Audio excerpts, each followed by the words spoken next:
గురుబ్రహ్మ గురుర్విష్ణు గురుదేవో మహేశ్వర గురు సాక్షాత్ పరబ్రహ్మ తస్మై శ్రీ గురవే నమః. శ్రీ చిదంబర రాజయ్య స్వామి వారి యొక్క పాదపద్మములు నా శిరసా సాష్టాంగ నమస్కారము. అలాగే శ్రీ అనుభవానంద స్వామి వారికి కూడా నా శిరసా సాష్టాంగ నమస్కారములు. ఈ వేదికని అలంకరించిన అధ్యక్షుల వారికి నా ద్వాదశి నమస్కారాలు. అలాగే ఈ వేదిక మీద ఆసీనులైన వారందరికీ కూడా నా యొక్క ద్వాదశి నమస్కారాలు చేస్తూ, ఈ సభకు విచ్చేసిన మహాత్ములందరికీ కూడా నా నమస్కారాలు చేస్తూ సభను ప్రారంభిస్తాను. మన సాంప్రదాయము సమయం కొద్దీ మహాత్ములు ఒక గంటలో చెప్పవలసింది ఒక్క నిమిషంలో. అలాగే స్వామి, అలాగే మన కృష్ణప్రభుల వారు మనకి అనేక కందర్థాలు తెలియజేసి ఉన్నారు. అందులో ఒక కందర్థాన్ని తీసుకుంటే నా సమయము సరిపోదు కూడా, అయినా వీలైనంత వరకు చూస్తాం. గురువర పరిపూర్ణంబన నెరుకల నివిరెండు ఎట్టి ఎరుకోద్భావమందు ఎరుక జను చోటు చెయ్యది ఎరుకను నేనెట్లు విడిచే తెరిగింతు మనెను అట్లనే గురుడు ఎరిగింతు ననెను చరణాధూళిని రెండు కరముల గునితన శిరమున ధరించి ఆ శిష్యుడు ఎరిగించమనెను అట్లనే గురుడు ఎరిగింతు ననెను. ప్రధానంగా ఈ సందర్భంలో శిష్యుని యొక్క బాధ్యత, ధర్మము, ఎలా గురువు దగ్గర ఎలా మేల్కొనవలసింది బాగా చెప్పి ఉన్నారు. ఆ తర్వాత ఎరుక అంటే ఏమిటి, పరిపూర్ణం అంటే ఏమిటి, ఈ ఎరుక ఎక్కడ పుడుతుంది, ఎలా లేకుండా పోతే ఇదేమవుతుంది అనే విషయాన్ని కృష్ణ ప్రభుల వారు చాలా చక్కగా సెలవిచ్చారు. అయితే ఎరుక ఎక్కడ పుడుతుంది అని చెప్పేటప్పుడు దీని యొక్క స్వస్థలం ఏమిటి, స్వభావం ఏమిటి, స్వలక్షణం ఏమిటి అని మనము విచారణ చేయవలసి వస్తుంది. ఈ ఎరుక యొక్క స్వస్థలము తొర్రలు 9 గల మేన్మర్రికి ఒకరింటిలోన మల్కలు 4 డెర్రది తెల్లది నల్లది కర్రిది దీనాగ్రామందు కలదొక్క తోటు అది ఏ ఎరుకనే పులుగుండే చోటు గురు బోధనే గొడ్డాలి చేబుని మరి పురుగులారంటి మలచి కొట్టరా పోని కలదొక్క తూటు అది ఏ ఎరుకనే పులుగుండే చోటు. ఈ ఎరుక యొక్క జనచోటు ఎక్కడ అంటే మన ఈ శరీరంలో నవరంధ్రాలు ఉన్నవి. ఇందులో ప్రధానమైనది నేత్రస్థానము.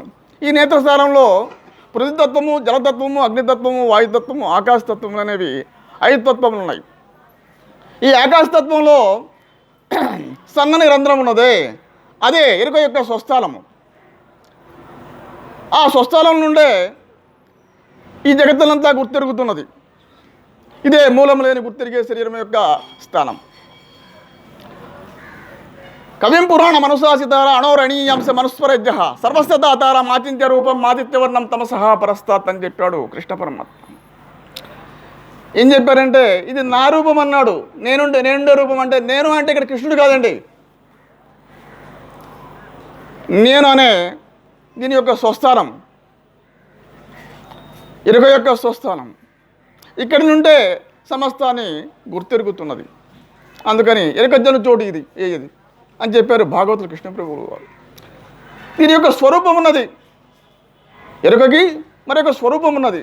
పిండ బ్రహ్మాండములు 2, ఈ 2లో 2 అహములు, ఈ ఖండములు 4 గూడి అఖండంబగు ఎరుకే రూపు గణరామ తండ్రి ఇది తెలిపిన గణుడే తల్లిదండ్రి ఖండములుగా కనిపించే ఎరుకాలే దండి ధనిడి యుద్ధండులనైనా కనరామ తండ్రి ఇది తెలిపిన ఘనుడే తల్లిదండ్రి. ఇట పిండాండ శరీరము బ్రహ్మాండ శరీరములు అనేవి మనలో 2 శరీరములు ఉన్నవి. అయితే పిండాండ శరీరం అంటే ఏమిటి, బ్రహ్మాండ శరీరం అంటే ఏమిటి అనేది విచారణ చేయవలసి వచ్చింది. మాట్లాడుతున్నారు. పిండాండ శరీరం అంటే స్థూల శరీరము, సూక్ష్మ శరీరము, కారణ శరీరము. దీన్ని పిండాండ శరీరం అంటారు, మరపు శరీరం అంటారు. ఈ పిండాండ శరీరంలో ఉన్నప్పుడు జీవుడు జీవోహం అంటున్నాడు, నేను జీవుడిని అంటున్నాడు. ఈ జీవుడు బ్రహ్మాండ శరీరంలో ప్రవేశించినప్పుడు శివోహం అంటున్నాడు, నేను ఈశ్వరుడిని అంటున్నాడు. వీటి యొక్క 2 స్వరూపములే. ఇంకా దీనికి చాలా ఎక్కువ విచారణ ఉంది. నాకు ఇచ్చిన సమయము చాలా తక్కువ కాబట్టి క్లుప్తంగానే చెప్తాను. ఈ 2 యొక్క స్వరూపమే ఎరుక యొక్క స్వరూపము. అయితే దీనికి స్వలక్షణము స్వభావము అనేవి 2 ఉన్నాయి. స్వస్థానము, స్వరూపము, స్వభావము, స్వలక్షణం అనేవి ఇక 2 ఉన్నవి. దీని స్వభావం ఏమిటంటే ఎరుక చచ్చుట పుట్టుట మేలుకొయొచ్చుట, చచ్చుట పుట్టుట మేలుకొయొచ్చుట, గాఢ సుషుప్తిని పొందుట. ఈ 4 లక్షముగా సహజమెరుకకు కొత్తముగా ఈ ఎరుక నిల్వదు గద మాయప్ప, అచలముకిట్లా లేదు గద మాయప్ప. మచ్చికతో 2 మర్మము నీకిప్పుడు ఎచ్చుగా తెలిపితి కదరా మాయప్ప, అచలముకిటులా లేదు గద మాయప్ప. దీని యొక్క స్వభావం ఏమిటంటే చచ్చుట పుట్టుట మేలుకొయొచ్చుట గాఢ సుషుప్తిని పొందుట అనే ఆ 4 స్థితులు కూడా ఈ ఎరుకకే ఉన్నాయి, కానీ మరొక దానికి లేవు. అలా ఎలా చేస్తుంది, ఎలా పుడుతుంది అనేది దీనికి చాలా విచారణ ఉన్నది. నేను గంధర్థం మాత్రం చదివి దాని భావార్థాన్ని చెప్తున్నాను. అయితే లక్షణం ఏంటి దీనికి? ఎరుక పని చేయనుకము ఎరుగుట మరచుట, ఎవరి పనులో ఎరిగింపమున్న అమ్రోలన ఎరుగకు తప్పుది దెబ్బ వేసేను చూడు, ఇట్లనకుండా చేసేను నేడు, ఎరిపించుటే దెబ్బ వేసేను నా తండ్రి. అయితే ఇవన్నీ కూడా పరిపూర్ణం కాదని చెప్పాడు భాగవత కృష్ణ ప్రభువుల వారు. దానికి పరిపూర్ణానికి చావు కానీ, పుట్టుక కానీ, సుఖము కానీ, దుఃఖము కానీ, జాగ్రత్త కానీ, స్వప్నము కానీ ఏవీ లేకుండా ఉన్నది. చావు పుట్టుకలకు అతీతమై ఉన్నది. ఎప్పుడు అతీతమై ఉన్నదంటే ఈ ఎరుకను విచారించి నేను లేని స్థితిని పొందితే ఈ మూలము లేని గుర్తెరిగే శరీరము రెప్పపాటైన మరవనప్పుడు ఇది రెప్పపాటులో వచ్చి కూర్చుంటుంది. దీని స్వభావం ఇది. ఆ రెప్పపాటును గుర్తెరిగిన దాన్ని గుర్తుతో గురుముఖత లేకుండా చేసుకుంటే ఇది పరిపూర్ణం అవుతుందని, లేకపోతే తోచబడుతూనే ఉన్నదని దీని యొక్క భావన. ఎందుకంటే కార్తీక మాసంలో వర్షం పడుతుంది. ఆ వర్షం పడినప్పుడు అవి ఆ వర్షం మొచ్చి పొలం పడితే ఆ మొచ్చి పొలం పడిన వర్ష బిందువు వజ్రం రూపం దాల్స్తుందంటే ముత్యముగా తయారవుతుంది. అలా ముత్యముగా తయారైన తర్వాత దాన్ని పగలగొట్టినా కూడా దాని ముచ్చి పొలే వస్తాయి. నీటి బిందువు ఎక్కడా కనిపించదు. అలా ఎరుకలు కూడా విచారించినప్పుడు దాని స్వస్థానము, స్వరూపము, స్వభావము, స్వలక్షణం అనేవి 4 విచారించినప్పుడు పెద్దల ద్వారా ఇది లేనప్పుడు ఏమవుతుంది అంటే ఈ స్థితిని పొందుతుంది. కాబట్టి పెద్దలు నాకు ఇచ్చిన సమయాన్ని తీసుకొని, ఇంకా మహాత్ములు చాలామంది ఉన్నారు చెప్పవలసిన వాళ్ళు, కాబట్టి నేను సెలవు తీసుకుంటూ జయ సద్గురు ప్రేమ మహారాజుకు. ఇక్కడ మనం ఎంతో ఆశిస్తాం మనకు కార్యక్రమం వస్తుంది. కార్యక్రమం వచ్చినప్పుడు ఉపన్యాసానికి తయారు సాధ్యం లేదు. మనకు అనేక కార్యక్రమాలు ఉన్నాయి. స్వామి చెప్పారు కనుక ఈశ్వర దేహాంతర్నాడ ముఖాంతరతైలోక్య తర్పణ తెలిపి